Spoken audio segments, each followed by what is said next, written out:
أعوذ بالله من الشيطان الرجيم. بسم الله الرحمن الرحيم.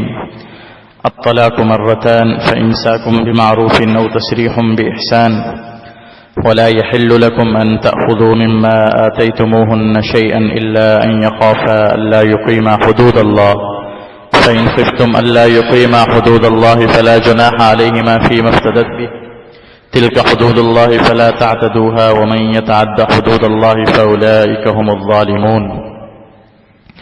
اللہ تعالیٰ نے ارشاد فرمایا طلاق 2 مرتبہ کی ہے، اس کے بعد رکھ لینا ہے دستور کے مطابق یا چھوڑ دینا ہے اچھے طریقے کے ساتھ، اور تمہارے لیے حلال نہیں ہے کہ تم لے لو اس مال میں سے جو تم نے ان بیویوں کو دیا کچھ بھی، مگر یہ کہ میاں بیوی دونوں ڈرتے ہوں اس بات سے کہ وہ قائم نہیں رکھ سکیں گے اللہ تعالیٰ کی قائم کردہ حدود کو. بس اگر تمہیں ڈر ہو کہ وہ دونوں قائم نہیں رکھ سکیں گے اللہ کی متعین کردہ حدود کو، تو ان دونوں پر کوئی گناہ نہیں ہے اس مال میں جس کا بدلہ دے عورت.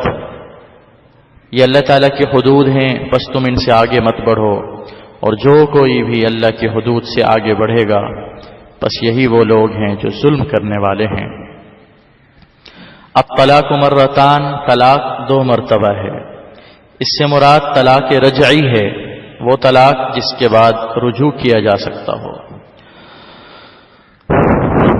ایک شخص اگر بیوی کو لفظ طلاق سے طلاق دے 1 مرتبہ تو وہ عدت کے اندر رجوع کر سکتا ہے، عدت گزرنے کے بعد رجوع نہیں کر سکتا.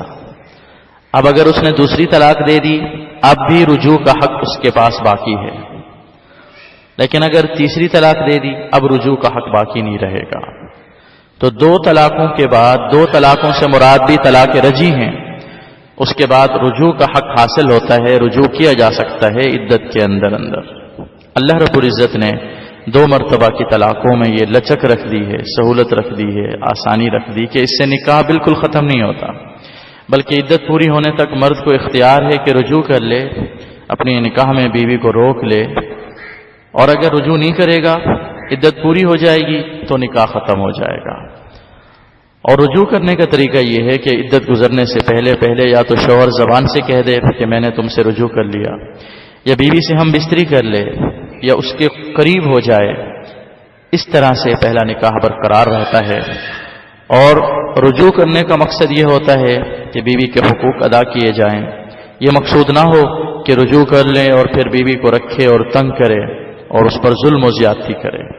اسی چیز کو اللہ تعالیٰ نے بیان فرمایا کہ فَإِمْسَاكُمْ بِمَعْرُوفٍ، رکھنا ہے تو شریعت کے قاعدے کے مطابق رکھو، روکنا ہے تو اللہ تعالیٰ کے حقوق کے مطابق روکو، حقوق ادا کرو، معاملہ پورا ادا کرو، ہر قسم کے حق ادا کرو.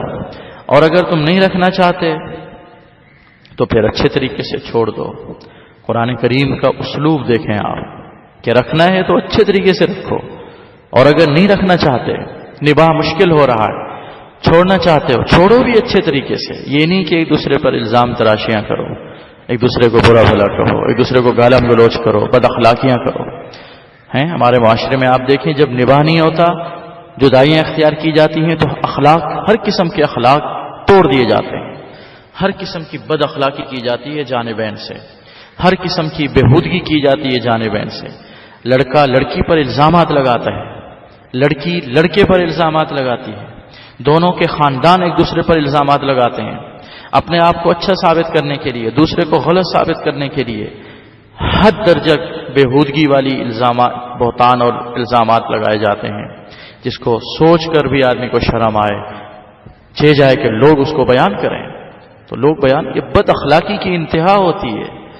بھئی سیدھی بات ہے، رہنا ہے اچھے طریقے سے رہو. اگر نہیں رہ پا رہے، مشکل ہو رہا ہے نبھانا، طے کرنا مشکل ہو رہا ہے اور طلاق تک کی نوبت آ گئی ہے، تو اللہ رب العزت نے طلاق کا اختیار رکھا ہے. طلاق دے دو، اچھے طریقے سے دے دو، اچھے طریقے سے چھوڑ دو، عزت و احترام سے ہدیے دے کر چھوڑ دو، ایک دوسرے سے معافی تلافی کر کے چھوڑ دو کہ جب تک زندگی تھی ہم نے نبھائی ہے، ساتھ رہے ہیں، لیکن زندگی اب نبھانا مشکل ہو رہا ہے، ساتھ رہنا مشکل ہو رہا ہے، تو اب اس طرح کے معاملات یہ ہیں کہ ہم طلاق دے رہے ہیں، جدا ہو رہے ہیں، اللہ تمہیں اچھے شوہر دے دے گا، اللہ تمہیں اچھی بیوی دے دے گا، تو چھوڑو، اچھے طریقے سے چھوڑو، زندگی گزارو، اچھے طریقے سے زندگی گزارو۔